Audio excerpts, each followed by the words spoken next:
ओम। बोले भारत माता की ओम।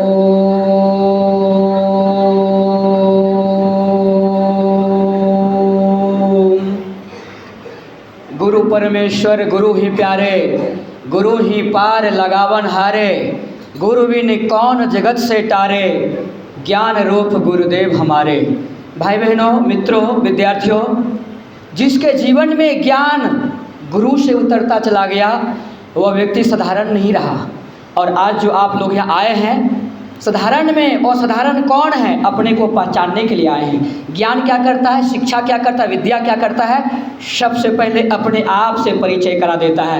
और जो अपने आप से परिचय नहीं करा देता वो न शिक्षा हो सकता है, न विद्या हो सकती है, न ज्ञान हो सकता है। आइए उस ज्ञान रूप विराट सत्ता को हम गुरु के रूप में नमन करते हैं। सभी हाथ जोड़ लीजिए। और ये जो आज हमारा ये पुरस्कार वितरण का कार्यक्रम है, ये सब के अंदर में एक नव चेतना, नव उल्लास, एक आनंद, एक उमंग और क्रिएटिविटी उसके अंदर में आए और हम एक यहाँ से एक नया संकल्प लेकर के जाएं। ऐसी भावना के साथ हम उस गुरुदेव को नमन करते हैं जिनके इस विद्यापीठ में आप बैठे हैं, हम सभी बैठे हैं। उस विराट सत्ता को सत सत नमन, सत सत वंदन। ओम अज्ञानतिमिरान्धस्य ज्ञानाञ्जनशलाकया चक्षुरुन्मीलितं येन तस्मै श्रीगुरवे नमः, तस्मै श्रीगुरवे नमः। ध्यानमूलं गुरोर्मूर्ति, पूजामूलं गुरुपदं, मंत्रमूलं गुरुवाक्यं, मोक्षमूलं गुरु कृपा। ओम श्री सद्गुरु चरण कमलेभ्यो नमः। बड़ा ही हर्ष और आनंद का आज ये क्षण है जो हमारे बीच में अखिल विश्व गायत्री परिवार गोड्डा के द्वारा ये भारतीय संस्कृति ज्ञान परीक्षा का ये सम्मानित कार्यक्रम आज संपन्न हो रहा है। इसमें ऐसे व्यक्ति आए हैं जो टॉपर हैं हमारे विद्यार्थी के रूप में, जो भारतीय संस्कृति ज्ञान परीक्षा में आपने सबसे अच्छा किया है। और ऐसे विद्यालय से आप अभिभावक के रूप में यहाँ शिक्षक आए हैं। मुख्य हमारे आसन पर विराजमान, हमारे मंच पर विराजमान हमारे सम्मानित अतिथिगण, आप सबको हृदय से नमन वंदन करते हैं अखिल विश्व गायत्री परिवार जिला संगठन की ओर से। और आप सबको हृदय की गहराई से धन्यवाद देते हैं कि आप सब यहाँ आए हैं अपना अमूल्य समय निकाल करके। अगर जीवन का परिकल्पना करें भाई बहनों, तो जीवन में सबसे जो मूल्यवान क्षण है वो क्या है? टाइम इज मनी, समय। समय अगर रुक जाए तो जीवन लीला वहीं समाप्त हो जाता है। इसीलिए लीला समय जो आपने दिया है ये सबसे बड़ा महत्वपूर्ण है। भगवान को अगर जीवन रहा तो 1000 बार प्राप्त कर सकते हैं, अगर समय नहीं रहा तो आप कुछ नहीं कर सकते। इसलिए भगवान से भी कोई बड़ा चीज़ है तो समय है, और जो समय को बर्बाद करते हैं वो एक दिन स्वतः बर्बाद हो जाते हैं। इसीलिए बच्चों ये आप गांठ बांध लीजिए, समय को बर्बाद करने वाला व्यक्ति, चाहे वो छात्र हो, विद्यार्थी हो, शिक्षक हो, कोई खिलाड़ी हो, कोई बिजनेसमैन हो, कोई गृहस्थी हो, कोई भी हो, A to Z कोई भी हो, वो कभी अपने जीवन को डेवलप नहीं कर सकता और कोई आगे नहीं बढ़ा सकता। विवेकानंद एक बहुत बढ़िया स्वर्णिम वाक्य बोलते हैं, हारने वाले मित्र मारे संसार में। ध्यान से सुनिए, आज इस बार हार गए कोई बात नहीं, अगले बार फिर मौका मिलेगा। लेकिन अगर हिम्मत हार करके आप बैठ गए, सुसाइड करने के लिए तैयार हो गए, तो आप सर्वनाश को प्राप्त करेंगे। लेकिन अगर डबल उत्साह से आप तैयार होंगे और विजेता बनने का आपके अंदर में सपना है, तो आप विश्व विजेता सिकंदर नहीं बन पाए, लेकिन आप बन सकते हैं। वो हुनर, वो जो आपके अंदर में कैपेसिटी है, वो जो आपके अंदर में विल पावर है, वो कहाँ से आता है? वो विद्या से आता है। विद्या वो हमारे विद्या से आता है। और विद्या जो वो संस्कृति की जननी है। हमारे जो भारतीय संस्कृति के संयोजक हैं अनिरुद्ध प्रसाद जी, जो हमारे ज़िला में विभिन्न स्कूलों में कार्यक्रम कराते हैं। बस हम आज भारतीय संस्कृत ज्ञान परीक्षा का जरूरी क्यों पड़ा, इस पर हम बात करेंगे आपसे। ऐसा नहीं कि आप परीक्षा में नहीं बैठे, अनेकों परीक्षा आपके बीच में है, होते हैं, लेकिन आज भारतीय संस्कृति ज्ञान परीक्षा का जरूरत क्यों पड़ेगा, चिंतन करिए इस पर। इसी पर हम थोड़ा सा बात आपसे रखेंगे और समय को देखते हुए हम अपनी बात को विराम कर देंगे। आप देख लीजिए, आज तरह तरह के क्रांति चले हैं। और क्रांति जब चलता है तो परिवर्तन स्वतः आता है। अनाज का उत्पादन के लिए हरित क्रांति चला, और हरित क्रांति जब चला तो आप देखिए जो देश संकट में था, अन्न उत्पादन नहीं कर पा रहा था, वो क्या किया, अन्न उत्पादन में आत्मनिर्भर बन गया। श्वेत क्रांति चला, श्वेत क्रांति का उद्देश्य था दूध का उत्पादन बढ़ जाए, मछली का उत्पादन बढ़ जाए, आदि उत्पादन बढ़ जाए, वो भी क्रांति चला और वो भी उत्पादन हो गया। इसके बाद आप देखिए कि हमारे बीच में क्या हुआ, एक और क्रांति चला जिसको हम बोलते हैं एग्रीकल्चर। एग्रीकल्चर में संपूर्ण कृषि व्यवस्था को सुधारने के लिए तो देखिए क्या हुआ कि कृषक एक उन्नत किस्म का खेती करने लगा और उत्पादन हर चीज़ में बढ़ता गया। एक है फ्रूटिकल्चर जो छोटा छोटा फल होता था वो बड़ा बड़ा होने लगा। आप देखिए बीजू आम का स्वाद लेते थे, लेकिन अब वही आम को जब हार्मोनिक कर दिया और उसको डेवलप कर दिया, किस्म बदल दिया, उसका क्या हो, बड़ा बड़ा फल और हर तरह का फल और हर तरह का स्वाद मिलने लगा। और एक हुआ क्रांति, क्या हुआ, हॉर्टिकल्चर से कई पौधों को हार्मोनित किया गया और क्या हुआ, एक सुंदर सुंदर फूल का विकास किया गया। जो फूल आप नहीं देखते थे वो फूल भी होने लगा हमारे बीच में। और आज हमारे बीच में क्या है, एक कल्चर है। कल्चर का क्या उद्देश्य है, संस्कृति का क्या उद्देश्य है। जैसे हमने आपको बताया हॉर्टिकल्चर, एग्रीकल्चर, फ्रूटिकल्चर का उद्देश्य है उसके गुणवत्ता को बढ़ा देना, उसी प्रकार जो ह्यूमन पावर का जो हरासमेंट है, लाइफ डिसऑर्डर हो रहा है, जीवन जीने की जो कला हमसे दूर हो जा रहा है। आज स्वस्थ युवा भी डिप्रेशन में आता है, टेंशन में आता है और सुसाइड कर लेता है। आपको जान करके हैरानी होगा, पिछले दिनों मध्य प्रदेश में एक IAS ने सुसाइड कर लिया। IAS एग्ज़ाम पास करने में कितना मेहनत लगाना पड़ता है। कई लोग तो क्या करते हैं, अपने जीवन को समाप्त कर देते हैं लेकिन नहीं हो पाते। लेकिन IAS बन करके सुसाइड करना, एम्स दिल्ली के एक डॉक्टर ने 7 मंजिला से कूद करके प्राण दे दिया। हम चंडीगढ़ में उस समय थे, चंडीगढ़ के टॉप मोस्ट जो लीडर थे हमारे, ऑफिसर थे वो, पुलिस डिपार्टमेंट के सबसे बड़े ओहदे के, वो बाथरूम में गए और अपने रिवॉल्वर से उन्होंने अपनी आत्महत्या कर ली। कारण क्या है, पद ले लिया आप, लेकिन आपके अंदर में पद के अनुसार गरिमा नहीं है, शक्ति नहीं है। आपके अंदर का जो शक्ति है, जिसको मेंटल पावर कहते हैं, जिसको आप स्पिरिचुअल पावर कहते हैं, फिजिकल पावर को हर व्यक्ति जानते हैं, लेकिन ये 2 पावर जो है फिजिकल पावर से बड़ा होता है।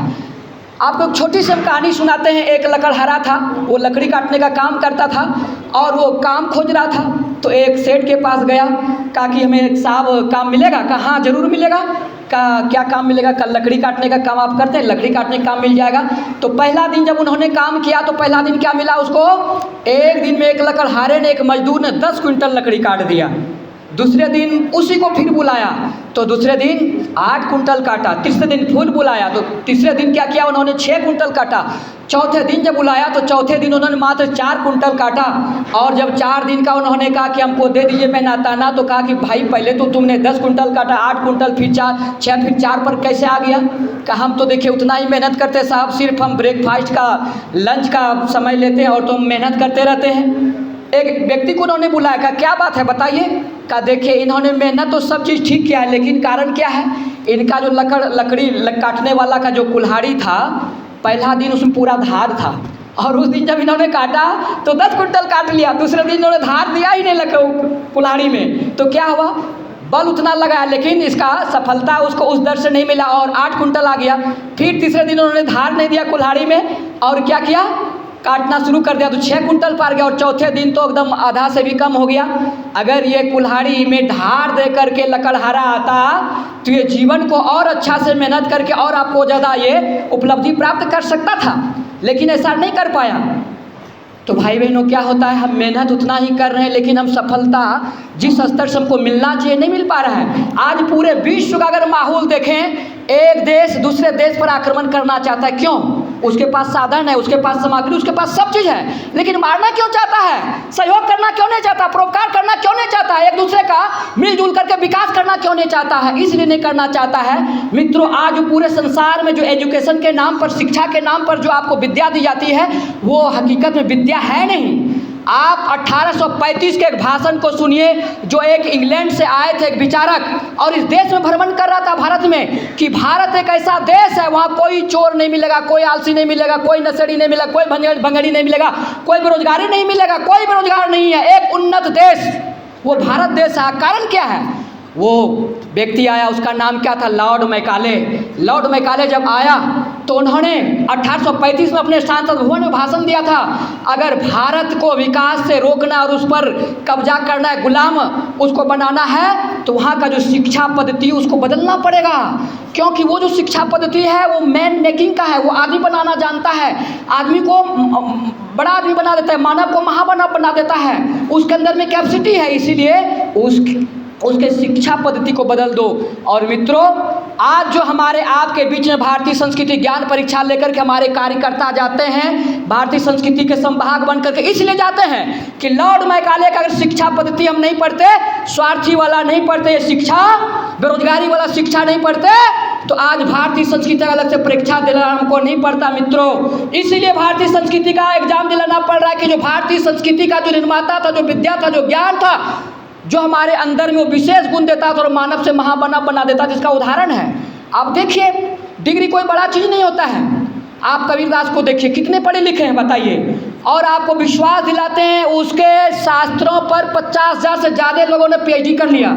अरे स्कूल जो नहीं गया, अनपढ़ व्यक्ति जिसको कहते हैं, 5वां पास भी नहीं है, और उसके पुस्तक पर 50,000 PhD करने वाले, आप समझ लीजिए कितना बड़ा विद्वान थे। आज जिसके पीठ पर बैठे हैं, जो गायत्री परिवार के निर्माता है, वेद मूर्ति तपोनिष्ठ पंडित श्री राम शर्मा आचार्य जी, हम दावे के साथ ही इन्हें पूर्ण विश्वास के साथ कहते हैं, इस धरती पर कोई ऐसा व्यक्ति इस युग में नहीं है जो 5वां पास भी नहीं किया उन्होंने, और 3200 पुस्तक लिख करके रख दिया भाई बहनों। और पूरे विश्व को जब भी ज्ञान मिलेगा, जब भी प्रेरणा मिलेगा, जब भी सुझाव मिलेगा, जब भी रास्ता मिलेगा, तो आचार्य श्री के विचारों से मिलने वाला है। और भारतीय संस्कृति का जो उन्नायक अभी हैं वेद मूर्ति तपोनिष्ठ, और उसका काम हम लोग सभी कर रहे हैं। ज्ञान क्या करता है? ज्ञान आपके अंदर की शक्ति को जगा देता है। आपके अंदर में असीमित संभावनाएं हैं, लेकिन आज डिप्रेशन में क्यों आ जाती है? इसीलिए हमको ज्ञान नहीं है। अगर आपको जिस दिन ज्ञान हो जाएगा कि हम अपने कैपेसिटी को बिल्ड कर सकते हैं, प्रतिभा का परिष्कार सकते हैं, तो आप क्या करेंगे? आप प्रतिभा का परिष्कार करके आप सफलता को प्राप्त कर सकते हैं। लेकिन अगर आप सफलता के सूत्र को नहीं जानते हैं तो जीवन आप मज़े से नहीं जी पाएंगे। इसीलिए सब चीज़ की पूर्णता अब कमी नहीं है, किसी चीज़ की कमी नहीं है। संसाधन भी हमारे पास भरे हुए, साधन भी है, सब चीज़ है। लेकिन अगर विद्यार्थी में भारतीय संस्कृति के अनुकूल साधना उतर जाए, जीवन शैली उतर जाए, और वो विचार प्रेरक मूलक हमारा ज्ञान उतर जाए, तो मित्रों हम दावे के साथ कहते हैं कि जो नरेंद्र विवेकानंद बन करके भारत के गौरव गरिमा को बढ़ाने के लिए शिकागो में उन्होंने कहा, और सबों ने ताली बजा करके स्वागत किया भारतीय संस्कृति का। और उस दिन पता चला कि पूरे विश्व में अगर कोई संस्कृति है तो भारतीय संस्कृति। भारतीय संस्कृति पराये को भी अपना बना देता है, पराये को भी भाई बहन बना देता है। इसलिए संस्कृति अपनत्व को जगाने वाला है, व्यक्तित्व का निर्माण करने वाला है, परिवार का निर्माण करने वाला है, समाज का कल्याण करने वाला है, राष्ट्र का उत्थान करने वाला है, और पूरे विश्व को एक विचार में, एक सूत्र बांध करके परम पूज्य गुरुदेव ने कहा, आने वाला समय में टेक्नोलॉजी नहीं रुकेगा, लेकिन हमारा विचार क्रांति में नहीं रुकेगा। और आने वाले समय में, अभी आपके नरेंद्र मोदी जी भी, प्रधानमंत्री भी कह रहे थे, आने वाले समय में पूरे विश्व का एक व्यवस्था होगा। मित्रों, आइए हम फिर से एकता लेकर के, अखंडता लेकर के, इस ज्ञान की मसाल को लेकर के स्कूल तक, बच्चों तक जाएं। क्यों जाएं? उसके अंदर में सोई हुई संवेदना है, उसके अंदर में जो सोई हुई श्रद्धा है, उसको जगा दीजिए। गुड़गांव में क्रिकेट हो रहा था, बच्चों में क्रिकेट हो रहा था, और थोड़ा सा कोई बेईमानी हो गया, 12 साल के बच्चे ने बैट उठाया, वहीं उसके माथे पर मारा और उसको मार दिया। क्यों भाई? आप पढ़ने के लिए गए थे, 12 साल के बच्चे में इतना हिंसात्मक वृत्ति। ऐसा शिक्षा किस काम का मित्रों? ऐसा शिक्षा न परिवार का कल्याण कर सकता है, न समाज का कल्याण कर सकता है, न राज्य का कल्याण कर सकता है। एक बात आपसे पूछते हैं, इस देश में सबसे शिक्षित राज्य कौन सा है? आप बताइए। केरल है। और सबसे ज़्यादा वृद्धाश्रम कहाँ है? बता दीजिए आप। केरल में है। क्यों है केरल में? जब शिक्षा दर सबसे ज़्यादा है तो वहाँ तो एक भी वृद्धाश्रम नहीं होना चाहिए। इसीलिए मित्रों, शिक्षा के साथ विद्या का जरूरी है। और जो अभिभावक गार्जियन आए हैं उनसे निवेदन है, प्रार्थना है, आप बच्चे को इंग्लिश मीडियम में पढ़ाइए, किसी मीडियम में पढ़ाइए, कोई भी एजुकेशन दीजिए, लेकिन भारतीय संस्कृति का अगर सूत्र नहीं देंगे, भारतीय संस्कृति से नहीं जुड़ेंगे, तो जो केरल में हो रहा है, हमारे दो बच्चे बीबी दोनों मिल गए और बूढ़े बूढ़ी माता पिता को निकाल दिए, आपके साथ में यही होने वाला है और आपको क्या कहते हैं वृद्धाश्रम में जाना पड़ेगा। इसलिए भारतीय संस्कृति घर घर स्कूल स्कूल क्यों पहुंचाया जा रहा है, आपको समझ में आ गया होगा। व्यक्ति निर्माण का उद्देश्य लेकर के, परिवार निर्माण का उद्देश्य लेकर के ही नहीं, राष्ट्र को समुन्नत और विकसित बनाने के लिए अगर कोई काम कर रहा है मित्रों, गायत्री परिवार कर रहा है। करोड़ों करोड़ों काम ऐसे गायत्री परिवार कर रहा है। कहीं अगर पूरे भारत में नहीं पूरे विश्व में क्या आपदा आता है तो भारतीय संस्कृति गुणनायक गायत्री परिवार राहत सामग्री लेकर के जाता है। और वृक्षारोपण के क्षेत्र में अगर कहें तो पूरे देश में हर साल हम लोग लगभग 50 लाख से ज़्यादा वृक्षारोपण करते हैं।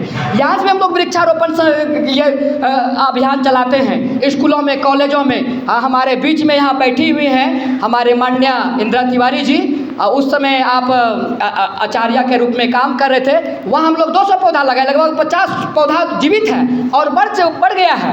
ऐसे कई स्कूलों में गायत्री परिवार के माध्यम से रचनात्मक काम होता है। इतना ही नहीं, और थोड़ा सा 2-3 मिनट हम समय लेंगे, नशा मुक्ति अभियान यहाँ से चलाया जाता है। आज देखिए, जब से हमारे यहाँ पावर प्लांट आया है, हम किसी पर कोई ब्लेम नहीं करते, लेकिन आपको बताते हैं गोड्डा का वातावरण ऐसे दूषित होता जा रहा है। छोटा छोटा बच्चा जो 7वां 8वां में जा रहा है, वो ड्रग्स का शिकार हो गया है। वो नशा के रूप में गांजा पीता है, अफीम पीता है, चरस लेता है। बताइए, ये शिक्षा इतना प्रेरणा दे पा रहा है कि इसको नशा से बचा सकता है। इसीलिए उस शिक्षा में अगर हम थोड़ा सा भारतीय संस्कृति ज्ञान परीक्षा को लगा दें, जोड़ दें, तो ये बच्चे के अंदर में एक नया प्रेरणा आएगा और कम से कम अपना ये जवानी तो बचा लेगा, अपना जीवन तो बचा लेगा।